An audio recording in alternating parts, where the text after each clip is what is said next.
pas réfléchi. Donc c'est l'instinct qui m'a poussé à faire ça, donc pour pouvoir les sauver au moins, parce que une simple erreur pouvait être fatale. Donc moi je pouvais me retrouver en bas et mort, voilà, sur le coup.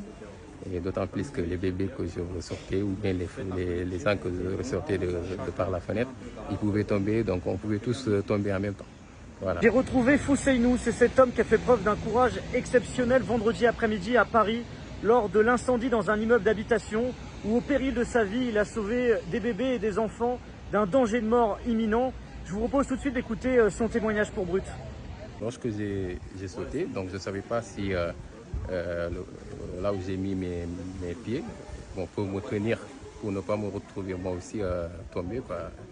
Voilà. Après, lorsque j'ai senti que c'est un peu lourd, j'ai écarté mes jambes pour tendre ma main vers la dame pour qu'il me donne le bébé afin que je puisse le passer vers l'autre fenêtre où s'est trouvé le voisin, quoi, en fait. Ainsi de suite, on arrivait à sauver les bébés, plus les adolescents. Et après, il restait juste les femmes qui ont réussi à sauter vers le fenêtre, que je l'ai bloqué contre le mur afin de pouvoir se ressortir de la fenêtre pour les tendre la main, voilà, pour qu'ils suivent le long du mur, quoi. Voilà. Vous avez fait passer combien de personnes par la fenêtre? Non, ils étaient 6 personnes. Donc, comme je disais, c'est 2 familles différentes. C'est l'une des familles qui était allée refuser dans la chambre de l'autre, voilà, sans pouvoir ressortir de l'autre côté vers l'intérieur de la maison, comme il y avait des fumées. Voilà, là où ils étaient, parce qu'ils étaient en situation de désespoir, de désarroi. Voilà, comme ils n'avaient pas espoir de survivre, quoi. Donc, c'est une question de... Voilà, parce qu'il y avait du monde ici qui regardait la scène et qui fumait, qui n'arrivait pas à donner un coup, qui n'avait pas à venir à leur secours, quoi. Voilà, c'est par la suite que moi, j'ai pas réfléchi. Donc, c'est l'instinct qui m'a poussé à faire ça, donc pour pouvoir les sauver au moins, parce que une simple erreur pouvait être fatale. Donc, moi, je pouvais me retrouver en bas et mort, voilà, sur le coup. Et d'autant plus que les bébés que je ressortais, ou bien les gens que je ressortais de par la fenêtre, ils pouvaient tomber, donc on pouvait tous tomber en même temps. Voilà. Après, c'était pas réfléchi, quoi. Vous dites l'instinct, justement. Ouais. On ne réfléchit pas dans ces moments-là. Exactement. C'est quelque chose. Moi, je ne savais même pas qu'il y a des gens qui filmaient ou bien qui prennent des vidéos, parce que moi-même, j'ai découvert tout dans les réseaux sociaux en même temps que tout le monde. Voilà, quoi. C'était pas réfléchi. Bon, si j'avais réfléchi à faire ça, bon, je n'allais pas faire. Ouais. Voilà, il faut vivre la gravité de la situation et puis le milieu où je me situais, l'endroit là. Après, c'était un peu grave, quoi, en fait. À ce moment-là, on se dit une chose, c'est on a envie de sauver la vie des gens, quoi. Exactement, c'est ça. Ouais. Les réseaux sociaux, justement, depuis hier, les vidéos, elles ont fait des millions de vues. Oui. J'imagine que tu as dû avoir beaucoup de retours de proches, de gens. Oui, Comment tu vis tous ces commentaires qui te disent bravo? Ouais, moi aussi, c'est juste une appréciation par rapport à mon rencontre et puis à l'action que j'ai faite. Voilà, mais je ne m'attendais pas à une telle ampleur ou à des commentaires positifs, voilà, de remerciements et de félicitations, quoi. Même si c'est vrai que moi aussi, j'étais soulagé et puis fier. J'ai également rencontré Salif qui, quant à lui, réceptionnait les enfants à la fenêtre à proximité. Il m'a jeté son téléphone, il est parti. Il a passé par la fenêtre, donc moi je restais dans la fenêtre pour réceptionner les enfants. On a pris les 4 gosses.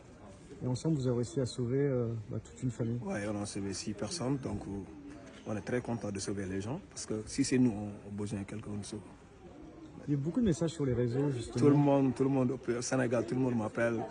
Vous êtes des héros, mais tu sais, quand on est des musulmans, plus particulièrement des talibés de Serigne Touba. Donc c'est normal pour qu'on œuvre pour les gens, c'est très normal.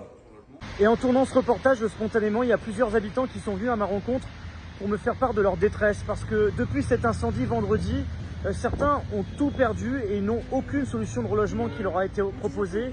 Certaines familles sont avec des enfants en bas âge et ils ont voulu témoigner pour Brut pour nous faire part de leur situation. Moi j'habite ici, je suis la dame et je suis passée par la fenêtre avec mes 2 fils et 2 bébés.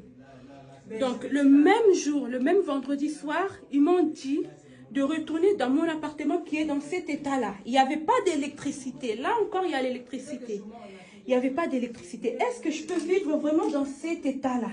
Sachant que je suis sortie par la fenêtre du 6e étage, je suis traumatisée, j'ai failli mourir, je pouvais glisser, tomber avec mes enfants, des bébés de 5 mois de même pas, et un autre de même pas 2 ans.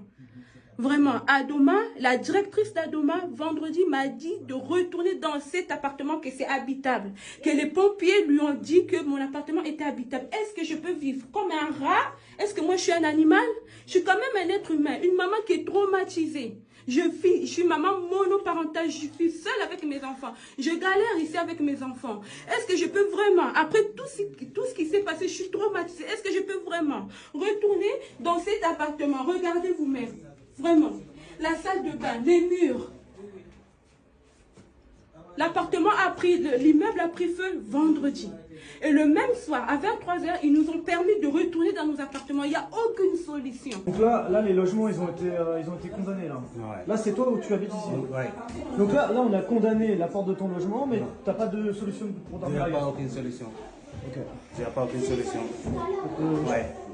Il n'y a pas aucune solution parce que vous voyez là, le jour il a fait, ils ont dit je reviens ici dormir avec mes enfants. Le premier il a 4 ans, le deuxième il a 5 mois. Des habitants donc qui se retrouvent pour certains avec des situations très compliquées suite à cet incendie et ils comptent dès demain, ce lundi, aller à la rencontre de la mairie de Paris pour exiger des solutions d'hébergement temporaire. Et évidemment, comme d'habitude, je vous tiendrai au courant des suites concernant leur situation et je vous remercie encore comme d'habitude pour votre suivi, vos commentaires et vos partages autour de tous nos reportages sur Brut. Je vous dis à très vite pour plus d'infos.